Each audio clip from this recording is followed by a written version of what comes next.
Good evening, Mr. and Mrs. America, our Canadian friends north of the border, and all our ships at sea. I'm your roving reporter, Smedley Butterworth, and this is 1936 in Review. January, London. King George V died after a quarter century on the throne. He guided the British Empire through the Great War, Spanish flu, and an economic depression which spans the globe. His eldest son was crowned Edward VIII.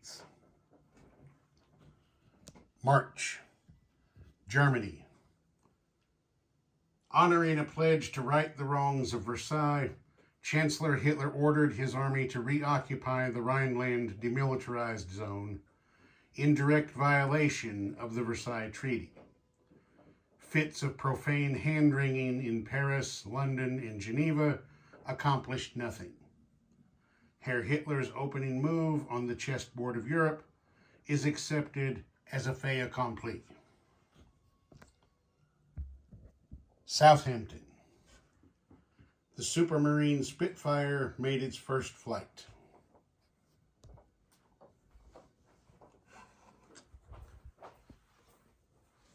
Nevada, USA. After nearly 2 decades of planning and construction, Boulder Dam on the Colorado River was finally completed and handed over to the federal government.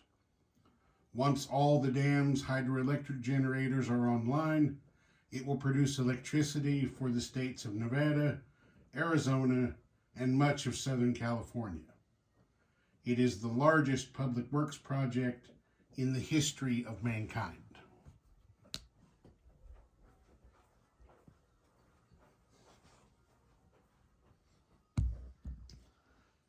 Surrey. The Vickers Wellington medium bomber made its maiden flight.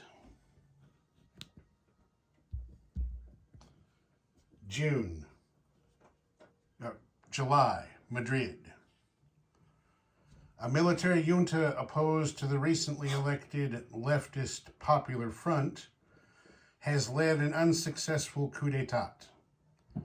Former Army Chief of Staff General Francisco Franco, exiled to the Canary Islands by the Republican government, has stepped into the smoking ruin left behind his colleagues and taken command of the nationalist rebels. Civil war rages across the country. General Franco's troops have seen early success with victories in East Andalusia and the Basque Country. They also held Galicia-Leon in a hard-fought defensive action. Both Hitler and Mussolini are sending military aid to General Franco's forces. Vienna. Austrian civilians, soldiers, and government officials alike peacefully watched the German army occupy their country. According to Reichsminister of Public Enlightenment and Propaganda, Joseph Goebbels, this peaceful annexation of Austria is the first step toward unifying all German-speaking peoples under one flag and one Führer. Moscow. General Secretary of the Communist Party, Joseph Stalin, announced his nation's intention to support their communist brothers in Spain with military aid. He also spoke of a similar commitment to the brave people of Abyssinia resisting fascist imperialism. China.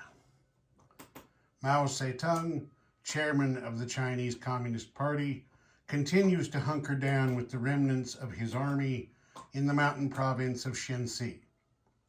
Generalissimo Chiang Kai-shek, leader of the Kuomintang, continues to hunt communists in the interior while keeping a wary eye on Japanese forces massing in Manchukuo and the Yellow Sea. August, Berlin. At the 11th Olympiad, Jesse Owens, Team USA, won 4 gold medals in track and field events. Prior to the Games, Chancellor Hitler stated that Jews and blacks should not be allowed to compete. However, after several nations threatened to boycott, Hitler withdrew his public statement. However, unnamed sources confirmed the Chancellor's rage in private meetings. Giving sacred Olympic medals to the Juden and the Schwarze is a stain on our Aryan souls, he was heard to say. October, Mediterranean Sea. British reinforcements arrived at Gibraltar and the island of Malta. Mussolini's saber-rattling and continued aggression in East Africa have been cited by top military sources as justification for the moves. Indian Ocean. A recent movement by the Royal Navy Indian Ocean Squadron from the South China Sea and Bay of Bengal to the Gulf of Aden is seen by many at the Admiralty as a further signal to Mussolini that his aggressive stance in Africa will not be tolerated by civilized peoples. Paris. The French government has taken a stand against fascism by sending military aid to the Spanish Republicans and Abyssinians. The foreign minister was overheard saying, "We must do what we can to support the weak in their struggle for freedom and democracy." November, Rome. In response to what fascist dictator Benito Mussolini has called British and French provocations, a 9-point protocol of cooperation and friendship between Italy and Germany has been signed. Afterward, Mussolini declared that all of Europe will rotate on a Rome-Berlin axis. East Africa. In further response to outcries and political maneuvers from Paris and London, Italian forces launched a full-scale attack on Abyssinia. Troops from Eritrea and Italian Somaliland invaded and conquered the beleaguered nation. Haile Selassie, Abyssinian emperor, has fled the country via French Somaliland and is rumored to be en route to Geneva to protest before the League of Nations.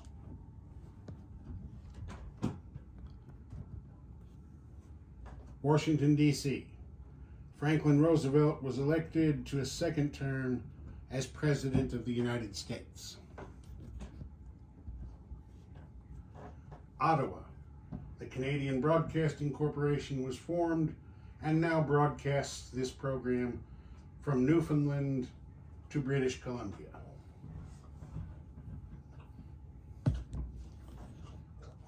December, London. Just 11 months after ascending to the throne, King Edward VIII abdicated his crown after proposing marriage to Mrs. Wallis Simpson, a divorced American socialite. The Prime Minister and Archbishop of Canterbury both deemed Mrs. Simpson unfit to be Queen Consort, as the Church of England prohibits remarriage of divorced persons with a living former spouse. Not only is Mrs. Simpson's ex-husband alive and well in America, but her second husband, Mr. Simpson, whom she is divorcing to accept Edward's proposal, also lives and breathes. Edward's younger brother was crowned George VI. Germany. The Junkers Ju-88 made its first flight. And there you have it, 1936 in review. Thank you and good night.